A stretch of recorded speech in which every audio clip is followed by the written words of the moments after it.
ஓம் நமோ பகவதே வாசுதேவாய.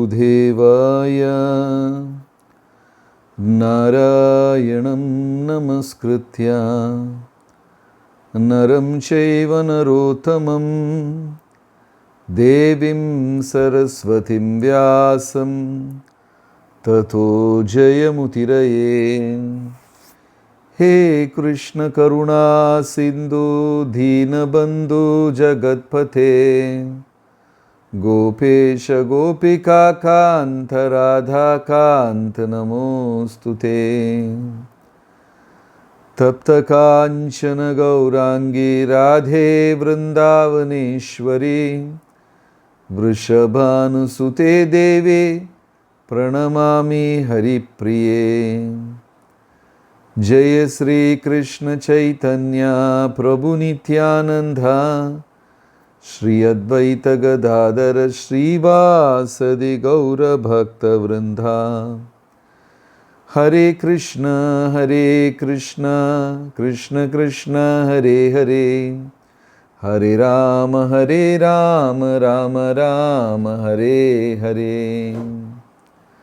हरे कृष्णा. அனைத்து பக்தர்களுக்கும் என் மிக பணிவான வணக்கம். பகவத்கீதை 16வது அத்தியாயம். ஏறக்குறைய பகவத்கீதையின் கடைசி பகுதிக்கு வந்துட்டோம். பகவத்கீதையில் மொத்தம் 18 அத்தியாயங்கள். முதல் 6 அத்தியாயங்கள் கர்மத்தை பற்றி பேசுகின்றன. மத்தியே இருக்கும் 6 அத்தியாயங்கள் பக்தியை பற்றி பேசுகின்றது. முடிவில் இருக்கும் 6 அத்தியாயங்கள் ஞானத்தை பற்றி பேசுகிறது. அதில் இந்த அத்தியாயம் ஒரு கண்ணாடி மாதிரி. ஒரு மனிதனுக்குள்ள இருக்கக்கூடிய தெய்வீக அரக்க குணங்களை பற்றி எடுத்து காட்டுகிறது. அதாவது அரக்கன் என்று சொன்னால் சிலர் தவறாக நினைத்து கொள்ளுகிறார்கள். அவன் தலையில் கொம்பு இருக்கும், பார்ப்பதற்கு ரொம்ப பயமான உருவமாக இருக்கும். அப்படியெல்லாம் கிடையாது. அது ராட்சசர்கள் தான் பார்க்க ரொம்ப பயமாக இருப்பாங்க. ஆனால் அரக்கர்கள் அப்படி கிடையாது. அரக்கர்களெல்லாம் ரொம்ப அழகாக இருப்பார்கள். பிரகலாதர் அரக்கர் குலத்தில் தான் பிறந்தார். மகாபலி சக்கரவர்த்தி மன்னர் அரக்கர் குலத்தில் தான் பிறந்தார். ராவணன் அரக்கர் குலத்தில் தான் பிறந்தார். இப்போ இவங்கெல்லாம் அவங்களை பற்றி புராணங்கள் அவர்கள் அழகை பற்றி அவ்வளவு வர்ணிக்கிறது. அப்போது தேவன் அரக்கன் அப்படின்னு அந்த வித்தியாசம் உருவத்தில் கிடையாது, அவன் குணத்தில் தான் அது இருக்கிறது. நம்ம கூட சில நேரத்தில் யார் மேலேயாவது ரொம்ப பகை வரும் பொழுது, வெறுப்பும் கோபமும் வரும் பொழுது, ஒரு முறையாவது நாம் சிந்தித்து பார்ப்போம், இவன் செத்துட்டான்னா நல்லா இருக்கும் என்று ஒரு முறையாவது மனதில் அந்த சிந்தனை வந்துவிடும். ஒரு மனத்தத்துவ விஞ்ஞானி சொல்றாரு, இந்த சிந்தனை யார்கிட்ட அதிகமாக வரும் அப்படின்னு கேட்டால் யாருமே சம்மதிக்க மாட்டாங்க, ஒப்புக்கொள்ள மாட்டார்கள். ஆனால் கணவன் மனைவிக்குள்ள அதிகமாக வரும். ஆனால் 2 பேர் நாடகம் ஆடுவாங்க. ஐயோ நான் அப்படி நினைக்கவே இல்லை, நான் அப்படி நினைப்பனா அப்படின்னு சொல்கிற நம்மளை குற்றக்காரனாக்கி விடுவார்கள். ஆனால் உண்மை அதுதான். எங்க ரொம்ப நெருக்கமான உறவுகள் இருக்கோ அங்க எதிர்பார்ப்பு அதிகமாக இருக்கும். எங்கே எதிர்பார்ப்பு அதிகமாக இருக்குதோ அங்கே ஏமாற்றம் அதிகமாக இருக்கும். அந்த ஏமாற்றத்திலிருந்து வரக்கூடிய ஒரு பகை இருக்கு இல்லையா, இந்த பகை என்ன பண்ணுன்னா, நமக்கு ரொம்ப வேண்டப்பட்டவர்கள் அவ்வளவு பிடிக்கும் அவங்கள, செத்து போனால் நல்லா இருக்கும்னு மனசு ஒரு முறையாவது எண்ணி இருக்கும். வெளியே சொல்ல மாட்டாங்க. தேவன் அரக்கன்னு சொன்னா உருவத்தில் கிடையாது, சில குணங்கள் இருக்கு. அது சில நேரத்தில் வெளியே வரும். பொறாமை, பகை, வெறுப்புணர்ச்சி. சில நேரத்தில் நமக்கு தெரியும் அவர் கஷ்டப்பட போறாருன்னு தெரியும், நம்ம நினைச்சா அவங்கள காப்பாற்றிடலாம். ஆனால் மனசு என்ன சொல்லும், ஒரு தடவை அடிபட்டுட்டு வரட்டும், அப்போ தான் புத்தி வரும் அப்படின்னு மனசு சொல்லும்.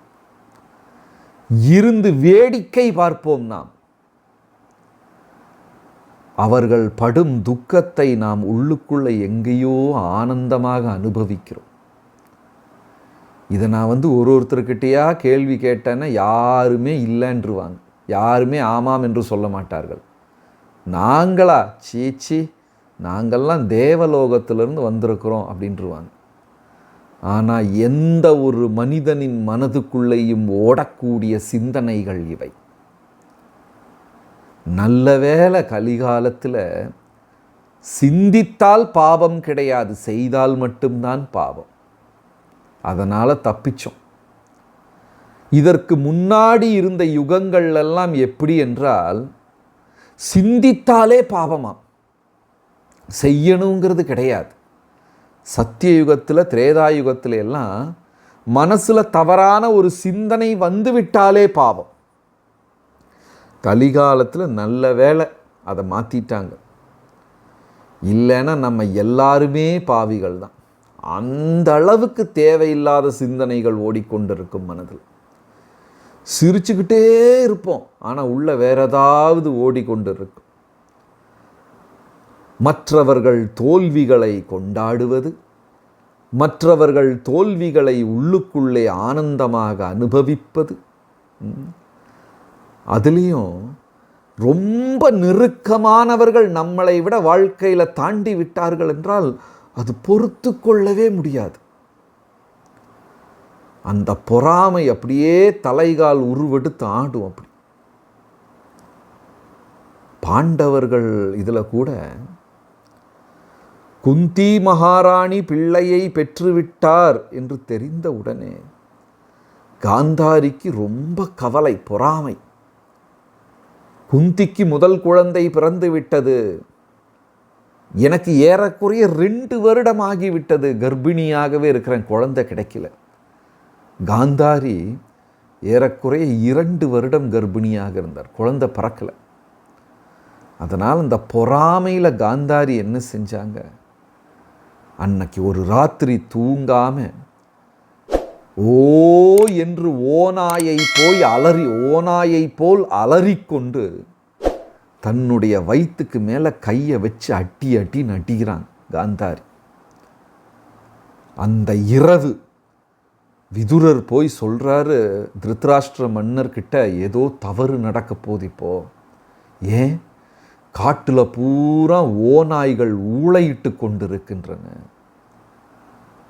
ஆகாயத்திலிருந்து இரத்த மழை மாதிரி மழை பெய்து கொண்டு, ரத்தம் மாதிரி மழை பெய்து கொண்டிருக்குது, செந்நிறத்தில், சிகப்பு நிறத்தில் மழை பெய்து கொண்டிருக்கிறது, கடுமையான காற்று வீசுது, ஏதோ ஒரு பெரிய நாசம், தவறு நடக்கப் போகுது. அப்படிங்கும்போது அமைதியாக திருதராஷ்டிரர் சொன்னார், என் மனைவி ஒரு மாமிச பிண்டத்தை பிரசவித்திருக்கிறாள், குழந்தை பிறக்கல, ஒரு மாமிச பிண்டத்தை பிரசவித்திருக்கிறாள், எனக்கு கொஞ்சம் பயமாக இருக்குது அப்படின்னு. உடனே விதுரர் சொல்கிறார், அண்ணா இதில் வேற யோசிக்கிறதுக்கு ஒன்றுமே கிடையாது. இந்த பிண்டம், அதுக்கு உயிர் இல்லை, அந்த பிண்டத்துக்கு உயிர் இல்லை, வெறும் ஜடம், ஒரு பிண்டம், மாமிசம். இதை இப்பொழுதே களைந்து விட வேண்டும், ஒரு நாள் கூட வச்சிருக்கக்கூடாது. ஏன்னா உயிர் வந்துருச்சுன்னா அதற்கப்புறம் அதை கொன்றால் பாவம். ஆனால் இப்போ உயிர் இனி வரல, அது ஒரு பிண்டம்தான், களைந்து விடுவோம். ஏன்னா இதனால் இந்த உலகத்திற்கே ஆபத்து என்று விதுரர் அறிவுரை செய்ய, தன் பிள்ளை என்ற அந்த ஒரு பாசத்தில் திருதராஷ்டிர மன்னரால் சரியும் தவறும் புரிந்து கொள்ள முடியவில்லை. தலையை ஆட்டிக்கிட்டே இருந்தார், ஆனால் கேட்கல. இரவோடு இரவாக வியாசமுனிவரை அழைத்தார். வியாசமுனிவர் சொன்னார், மன்னா, விதுரர் சொன்னது 100க்கு 100 சரி. இந்த மாமிச பிண்டம் உன்னையும் உன் குடும்பத்தையும் உன் வம்சத்தையும் உன் எதிர்காலத்தையும் எரித்துவிடும், வீசிறு, வேண்டாம். ஆனால் ரொம்ப பிடிவாதம் பிடித்தார் மன்னர். என்ன வந்தாலும் நான் பார்த்துக்கிறேன், நான் நல்ல முறையில் வளர்த்தி விடுகிறேன், உங்களை போன்ற நல்லோர்களெல்லாம் என்னை சுற்றி இருக்கும்போது நான் ஏன் கவலைப்படணும் அப்படின்னெல்லாம் பேசி அவர்கள் வாயை அடைத்து விட்டார். அப்புறம் வியாசர் சொன்னார், ஓன் தலையெழுத்து, நான் என்ன செய்ய என்று அந்த மாமிச பிண்டத்தை 100 பகுதிகளாக பிரித்து அந்த 100ஐயுமே ஒரு மண் கலத்தில், மண் குடுவையில், மண் சட்டியில் போட்டு நெய்யை ஊற்றி அடைச்சி வச்சாங்க. ஒரு நாளைக்கு அதிலிருந்து ஒரு பிள்ளை பிறந்தது. கடைசியில் ஒரு பெண் குழந்தை துஷலா, 101 குழந்தைகள் பிறந்தது. அந்த 3 மாத காலம் பெரியோர்களெல்லாம் ஹஸ்தினாபுரத்தில் ரொம்ப தவறான விஷயங்களை பார்த்து கொண்டிருந்தார்கள். மரமெல்லாம் பட்டு போவது, காலையில் மரங்கள் வேருடன் சாய்ந்து கிடப்பது, கன்று குட்டிகள் இறந்து கிடப்பது, பயங்கரமான காற்றும் வீசி மழை பெய்வது, அப்படி இயற்கை தன் எதிர்ப்பை காண்பித்து கொண்டே இருந்ததான திருதராஷ்டிரருக்கு புரியல. அப்படியே ரொம்ப பிளைண்ட் அஃபெக்ஷன், குருட்டுத்தனமான அன்பு, தப்பே தெரியல. அது கூட நம்ம இந்த காலத்தில் பார்க்கலாம். நண்பர்கள் ஒன்றா உட்கார்ந்து புகை பிடிப்பது, மது அருந்துவது. அதில் ஒருத்தன் புகை பிடிப்பாமல் இருப்பான், நல்லவனா, மது அருந்தாமல். அப்போ மற்ற நண்பர்கள் அவங்க அன்பை எப்படி காமிக்கிறாங்க?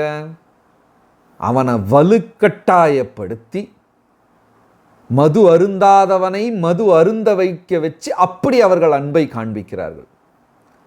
இதுதான் கலிகாலம். அப்போ நன்மை தீமை, தெய்வீக குணம், அரக்க குணம் என்று சொல்வது நமக்கு உள்ள இருக்கு. சில நேரத்தில் ஏமாற்றங்கள் வரும் பொழுது, சில நேரத்தில் கடுமையான வெறுப்பும் கோபமும் வரும்போது நமக்குள்ள இருக்கிற அரக்கத்தன்மை வெளியே வரும். யார் எவ்வளவுதான் உபதேசம் செய்தாலும் உள்ள ஏறாது. அவனை அழித்து விட வேண்டும், அவனை தோற்கடிக்க வேண்டும் அப்படின்னு சொல்லி அந்த பகை வரும். எனக்கு தெரிந்த ஒரு நிகழ்வு, கொஞ்சம் வருஷத்துக்கு முன்னாடி இந்த சபரிமலையில் வருஷா வருஷம் பாயாசத்துக்காக டெண்டர் கொடுப்பார்கள், கான்ட்ராக்ட் கொடுப்பாங்க. அப்போ மக்களெல்லாம் டெண்டர் போட்டு யாருக்கு அதிகமான பணம் போடுறாங்களோ அவங்களுக்கு அரசாங்கம் அதை ஒதுக்கிவிடும். நீ தான் இனி பாயசம் பண்ணணும், அங்கே பிரசாதம். அது கோடிக்கணக்கான ரூபாயின் வியாபாரம். ஒரு முறை என்ன நடந்தது, ஒருத்தருக்கு கிடைச்சிருச்சு அந்த வியாபாரம். அதுக்கு தொட்டு பின்னால் கொட்டேஷன் கொடுத்த மனிதருக்கு கிடைக்கல. இந்த மனுஷன் என்ன செஞ்சான், அவ்வளவு கோபம், பகை. அந்த முதல் மனிதனுக்கு கிடைக்கக்கூடாதுன்னு சொல்லி அவன் சமைக்கிற பாயசத்துக்குள்ளே பல்லியை போட்டுட்டான். கோயில் பிரசாதம் பாருங்களேன், அதுக்குள்ளே பல்லியை போட்டான். அதை மக்கள் கண்டுபிடிச்சு அரசாங்கம் என்ன பண்ணுச்சு, அந்த முதல் மனிதனுடைய கான்ட்ராக்டை ரத்து பண்ணிட்டு ரெண்டாவது இவனுக்கு கிடச்சிருச்சு. ரொம்ப நாளைக்கு அப்புறம் தான் செய்தி வெளியே வந்தது, பல்லியை போட்டதே இவன் தான். தான் ஜெயிக்க வேண்டும், தனக்கு வியாபாரம் கிடைக்க வேண்டும் என்று சொல்லி கோடிக்கணக்கான மக்கள் நம்பிக்கையுடன் சாப்பிடும் பாயாசத்தில் பல்லியை கொண்டு போய் போட்டு. இவங்க தான் அரக்கர்கள், இவர்கள்தான் அரக்கர்கள். நான் செய்வது எல்லாம் சரி, மற்றவர்கள் செய்வது எல்லாம் தவறு அப்படிங்கிற சிந்தனை. சத்தியுகத்தில் ரொம்ப தெள்ளத் தெளிவாக இருந்தது. தேவர்கள்லாம் தேவலோகத்தில் இருப்பாங்க, அரக்கர்கள் எல்லாம் பாதாள லோகம். கரெக்டாக கிளியராக இருந்தது, பார்த்தாலே தெரிஞ்சிடும் அவர் தேவர் ஏன்னா மேலேருந்து வருவார், இவர் அரக்கர் ஏன்னா கீழேருந்து வருவார். ரொம்ப தெளிவாக இருந்தது சத்திய உலகத்தில். இந்த முதல் யுகத்தில், சத்தியுகத்தில் 2 உலகங்கள் கிளியராக இருந்தது. அதுக்கப்புறம் வந்தது திரேதா யுகம். அப்போ என்னாச்சு, 2 நாடுகளாக மாறிவிட்டது.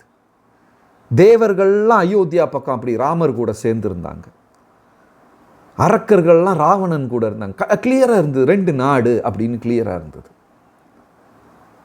அதுக்கப்புறம் 3வது வந்தது துவாபர யுகம். பாண்டவர்கள் கௌரவர்கள் 2 குடும்பம். முதல்ல 2 உலகங்களாக இருந்தது, பின்னர் 2 நாடுகளாக மாறியது, அப்புறம் 2 குடும்பம், பாண்டவர்கள் கௌரவர்கள். கலிகாலத்தில் என்னாச்சு, 2மே ஒருத்தனுக்குள்ள. காலையில் எந்திரிச்சு அதை கும்பிட்டு இதை கும்பிட்டு மஞ்சளை பூசி திண்ணீரை பூசி விநாயகர் கோயில் முன்னாடி போய் தலையெல்லாம் கொட்டி காதையெல்லாம் இழுத்து ஆஹா பரம பக்தன் அப்படிங்கிற ஒரு இது. அவனே சாயங்காலம் என்ன பண்ணுறான், கள்ளு கடையில் போய் கல்லை குடிச்சுக்கிட்டு 4 காலில் வீட்டில் நடந்துட்டு போகிறான். அவனே காலையில் தேவன், அவனே இரவில் அரக்கன், அவ்வளோதான். அதுவும் இப்போ இந்த காலத்தில் நம்ம இந்த இளம் தம்பதியினரை பார்க்குறோம்.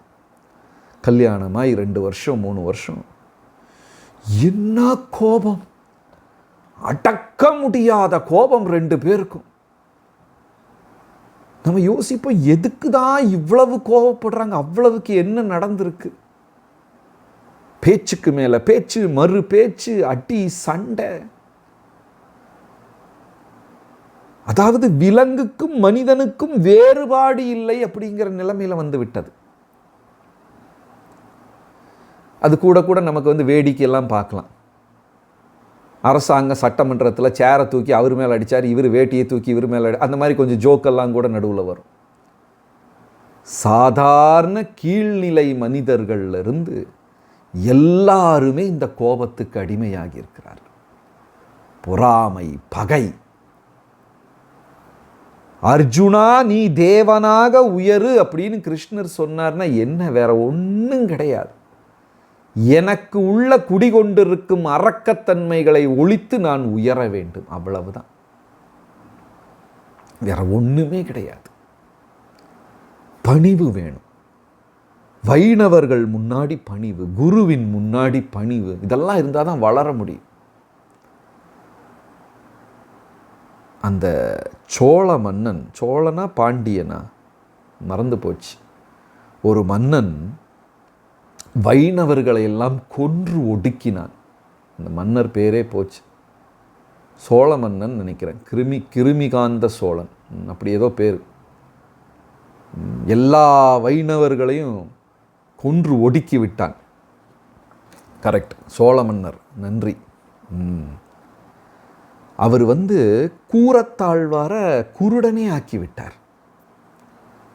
கண்ணு தெரியக்கூடாது அப்படின்னு சொல்லி இரும்பை தீயில் பழுக்க காய்ச்சி கண்ணை குத்திட்டாங்க. கிருமிகண்ட சோழன், கரெக்ட், அவர் தான். அவர் என்ன செஞ்சிட்டாருன்னா, ஸ்ரீரங்கம் கோயிலில் ஒரு கட்டளை இட்டு விட்டார். ராமானுஜரும் அவருக்கு நெருக்கமான யாரையுமே கோயிலுக்குள்ளே விடக்கூடாது அப்படின்னு ஒரு கட்டளை இட்டு விட்டார். அப்போ கூரத்தாழ்வார் கோயிலுக்கு போகிறார், ரங்கநாதர் கோயிலுக்கு. கூரத்தாழ்வாருக்கு அப்போ கண்ணு தெரியாது, கண்ணைத்தான் குருடாக்கி விட்டார். அங்கே போகிறாரு, உடனே ராமானுஜரின் சீடன் அப்படிங்கிறது ஊருக்கே தெரியும். உள்ளே போகக்கூடாது, அனுமதி இல்லைன்னு தடை செய்து விட்டார்கள் கூரத்தாழ்வாரை. அப்போ அங்கே ஒரு மனித ஒரு பிராமணருக்கு ரொம்ப கஷ்டமாக இருந்தது. அதை பார்த்துட்டு, இந்த கண்ணு தெரியாத கூரத்தாழ்வாரை கோயிலுக்கு விடாமல் தடை செய்கிறார்களே இந்த பாவிகள். உடனே அவர் போய் சொன்னார், இவருக்கு ராமானுஜருக்கும் எந்த சம்பந்தம் கிடையாது, நீங்கள் ஏதோ தப்பாக புரிஞ்சுக்கிட்டீங்க, இது கூரத்தாழ்வார் கிடையாது, ராமானுஜருக்கும் இவருக்கும் எந்த சம்பந்தமும் கிடையாது, இவர் ஒரு அப்பாவி, உள்ளே விட்டுருங்க அப்படின்னு சொல்கிறார் பிராமணர். அவர் ஏன் சொல்கிறாருன்னா, ஒரு நல்ல எண்ணத்தில் இவர் உள்ளே போகட்டுமே, பகவானுடைய ஆசி அருள் கிடைக்கட்டுமேங்கிற நல்ல எண்ணத்தில் சொல்கிறார். அந்த கண்ணு தெரியாத கூரத்தாழ்வார் சொல்கிறார், இல்லை, நான் கூரத்தாழ்வான், ராமானுஜரின் அடியேன். ராமானுஜர்கிட்ட பிரித்து எனக்கு ரங்கநாதர் வேண்டாம் என்று சொல்லிவிட்டார். எனக்கு ராமானுஜர் போதும், அதற்கப்புறம்தான் ரங்கநாதர். என்னை ராமானுஜரிடமிருந்து பிரித்து விட்டு எனக்கு ரங்கநாதர் தரிசனம் வேண்டாம் என்று சொல்லிவிட்டார். எவ்வளவு குரு பக்தி, எவ்வளவு பணிவு! இவர்கள் தேவர்கள். ஆனால் இப்போ இருக்கிற நம்மெல்லாம் இந்த பகை, போட்டி, இந்த சூழல்ல எப்படியோ மாட்டி இருக்கிறோம். நான் முதல்ல சொன்ன மாதிரி, நமக்கு நெருக்கமானவர்கள் இறக்க வேண்டும் என்று நம்ம ஒரு முறையாவது நினைத்து பார்த்திருப்போம். அதுலேயும் குறிப்பாக கணவன் மனைவி கிடையில் அது நடக்கும். ஸோ இந்த 16வது அத்தியாயம் தேவர்களும் அரக்கர்களும் குணம், அவர்கள் குணத்தை பற்றி விளக்குகின்றது.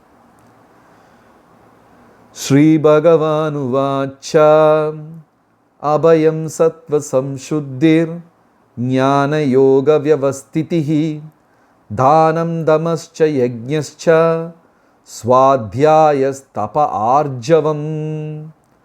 தேவர்கள் குணம் என்னென்ன? அபயம், பயமில்லாத ஒரு நிலை. வாழ்க்கையில் பயமே இருக்கக்கூடாது. ஏன்னா பகவான் என்னை எந்த நேரத்திலையும் காப்பாற்றி விடுவார் என்ற திண்ணமான நம்பிக்கை. ஆனால் இப்போ பாருங்க, ஐயோ வேலை போயிருமா, கைவிட்டு வேலை போயிருமா, வேலை போயிடுச்சுன்னா நான் என்ன பண்ணுவேன், எனக்கு பணம் இல்லையே, இப்படியெல்லாம் வாழ்க்கையை பற்றின பயம் இந்த காலத்தில் இளைஞர்களுக்கு நடுவில் நிறைய இருக்கு.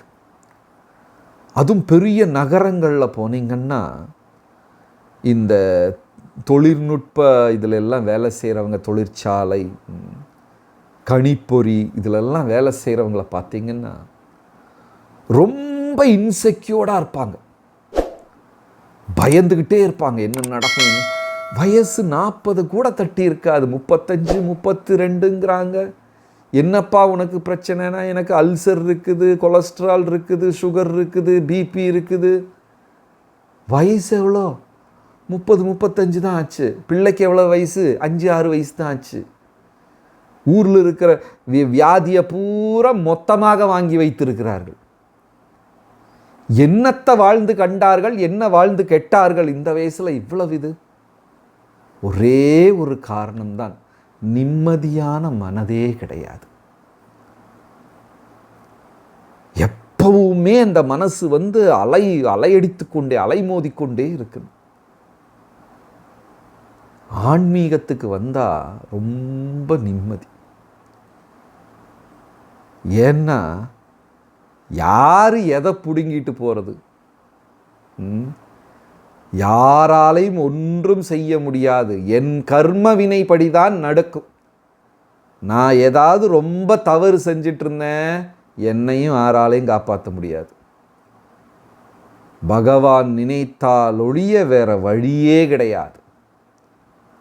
ஒரு பக்தனை பகவான் காப்பாற்றி விட வேண்டும் என்று முடிவு செய்து விட்டால் அதை அழிக்கவும் யாராலும் முடியாது. குருக்ஷேத்திர போர்க்களத்தில் அப்படியே பாண்டவர்களும் கௌரவர்கள் படைகள் ஒருத்தனுக்கு மேலே ஒருத்தன் சீறி பாய்ந்து கொண்டிருக்கிறார்கள். அவ்வளவு பகை.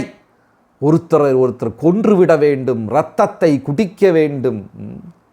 அங்கே இரத்த களரி, இரத்தம் நதியாக ஆறாக ஓடிக்கொண்டிருக்கிறது. கழுகும் ஓநாய்களும் அந்த சடலங்கள், உடல்களை, உயிரற்ற உடல்களை தின்று கொண்டிருக்கிறது. ஆனால் ஒரு குருவி, சின்ன சிட்டுக்குருவி,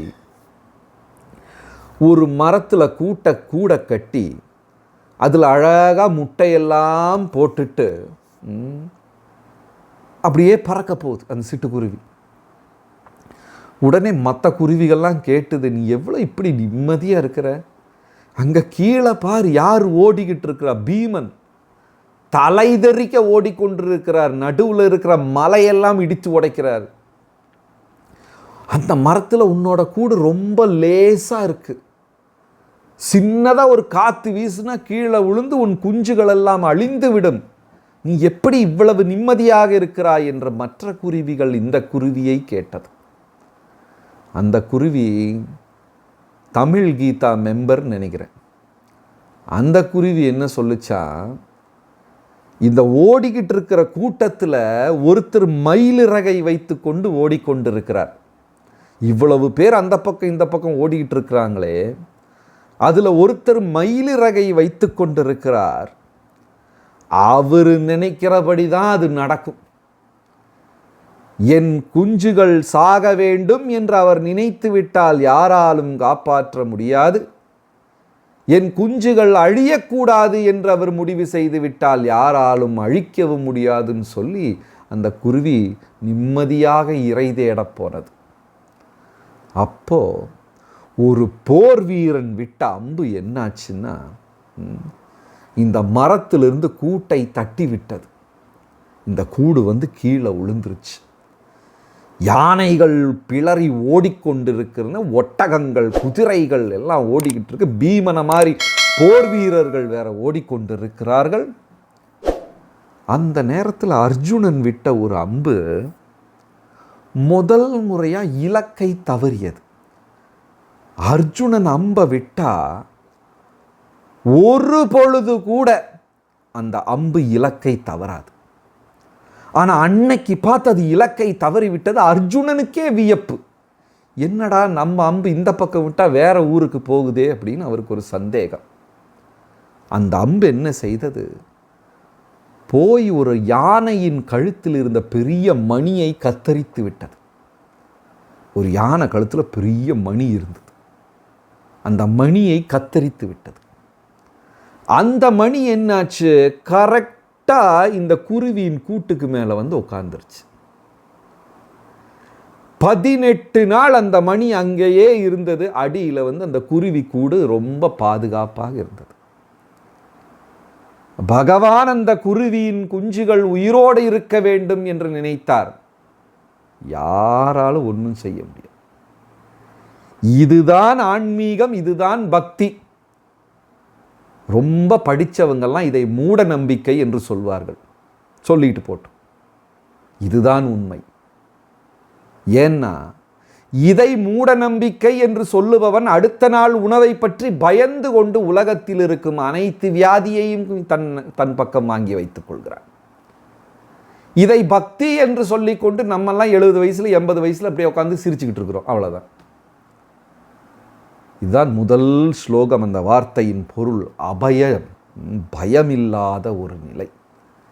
பக்தர்களுக்கு எதுவுமே பயப்பட வேண்டிய தேவையில்லை, பயமில்லாத நிலை. சத்வ சம்சுத்தி, தன்னுடைய வாழ்க்கை சுத்தமாக வைத்துக் கொள்ள வேண்டும். அகமும் புறமும் சுத்தமாக வைத்துக் கொள்ள வேண்டும். உடலை எப்படி சுத்தமாக வச்சுக்கிறது, ஒரு நாளைக்கு 1-2 தடவை எல்லாம் குளித்து. சென்னையில் இருக்கிறவங்களுக்கு கொஞ்சம் கஷ்டம், தண்ணி தட்டுப்பாடு. ஆனால் இப்போ மழையோட மழை, சில ஊர்லெல்லாம் தமிழ்நாட்டில் தண்ணி தட்டுப்பாடு வந்துடுது.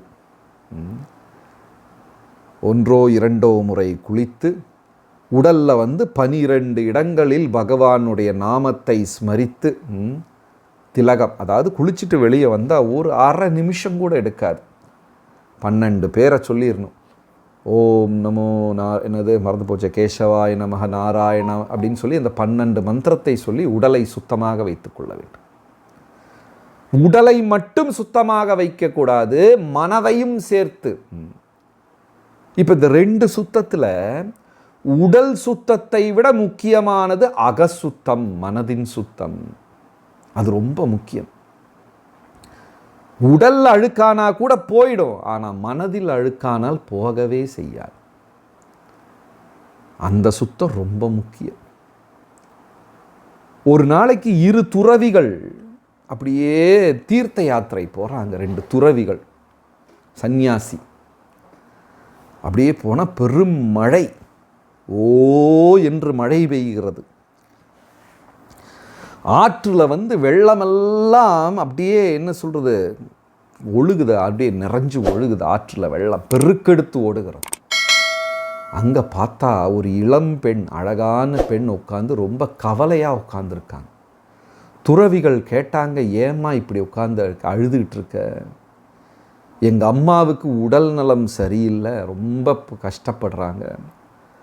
வைத்தியர் ஆற்றுக்கு அந்த பக்கம் இருக்கிறாரு, எனக்கு மருந்து வாங்கிட்டு வரணும், யாரையாவது உதவிக்கு கூப்பிடணும். ஆனால் இன்றைக்கி இவ்வளோ மழை பெய்கிறதுனால இந்த இவன் படகோட்டியை காணோம் அப்படின்னு அழுகிறாங்க. உடனே ஒரு துறவி சொன்னாங்க, சரி என் தோளில் ஏறிக்கம்மா, நான் உன் காற்றை கடத்தி விடுகிறேன் என்று சொன்னால் அந்த அம்மாவும் ரொம்ப நன்றின்னு சொல்லி ஏறிட்டாங்க. இந்த துறவிகள் இருவரும் ஆற்றை கடந்தார்கள். அந்த அம்மாவும் நன்றி சொல்லி பிரிந்தார்கள்.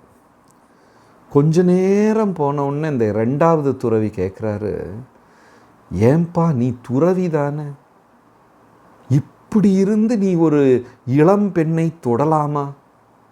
எவ்வளவு பெரிய தவறை நீ செய்து விட்டாய். உடனே முதல் துறவி செய்தார், சரி அவங்க சூழ்நிலை காப்பாற்ற வேண்டும் என்ற ஒரு எண்ணம் எனக்கு வந்துருச்சு, அவ்வளோதான், வேறு தப்பாலாம் ஒன்றும் இல்லை, இனி நான் கண்டிப்பாக இந்த மாதிரி எதுவும் செய்ய மாட்டேன், மன்னித்து விடு என்று சொன்னார்.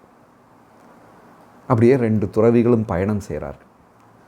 கொஞ்ச நேரம் கழித்த உடனே மறுபடியும் 2வது துறவி, என்னால் அதை புரிஞ்சுக்கவே முடியல, காவி உடை போட்டுட்டு நீ என்ன காரியம் செய்து விட்டாய், இதெல்லாம் ஊர் மக்கள் தெரிஞ்சால் என்ன பேசுவாங்க, உங்கூட சுத்துற என்னையும் அல்லவா தவறாக பேசுவார்கள். உடனே முதல் துறவி, என்னை மன்னிச்சிரு, நான் இந்த அளவுக்கு யோசிக்கவில்லை, தவறு செய்து விட்டேன், உயிரை காப்பாற்ற வேண்டும் என்ற எண்ணம் வந்த பொழுது நான் வேற எதுவும் யோசிக்கல, மன்னிச்சிருப்பா, இனி செய்ய மாட்டேன். சரி, மறுபடியும் பயணத்தை தொடர்ந்தார்கள். கொஞ்ச தூரம் போன உடனே மறுபடியும் அந்த 2வது துறவி, எனக்கு உங்கூட வர்றக்கே ரொம்ப கவலையாக இருக்கு, இப்போ இந்த மாதிரி எல்லாம் பாவத்தை செஞ்சுட்டு எப்படி நான் உங்க கூட எல்லாம் இருக்கிறது, நீ என்னதான் விளக்கம் கொடுத்தாலும் இதை மன்னிக்க முடியாத குற்றம். அப்போ முதல் துறவி சொன்னார், ஐயா என்னை மன்னித்து விடு, நான் என் தோளில் அந்த பெண்ணை தூக்கினேன், ஆற்றை கடந்தேன், இறக்கி விட்டுட்டேன். ஆனால் நீ அந்த பெண்ணை மனதில் தூக்கி கொண்டு இப்ப வரை சுமந்து கொண்டு இருக்கிறாய், யார் செய்தது பெரிய தவறு என்று கேட்டார். அகசுத்தம், மனதின் சுத்தம்தான் உடலின் சுத்தத்தை விட ரொம்ப முக்கியமானது. அதனால் நம்ம காலையில் அந்த ஒரு மந்திரம் கோயிலில் சொல்லுவாங்க. இந்த பூஜைக்கெல்லாம் போகும்போது அந்தணர்கள் ஒரு மந்திரத்தை சொல்லுவார்கள்.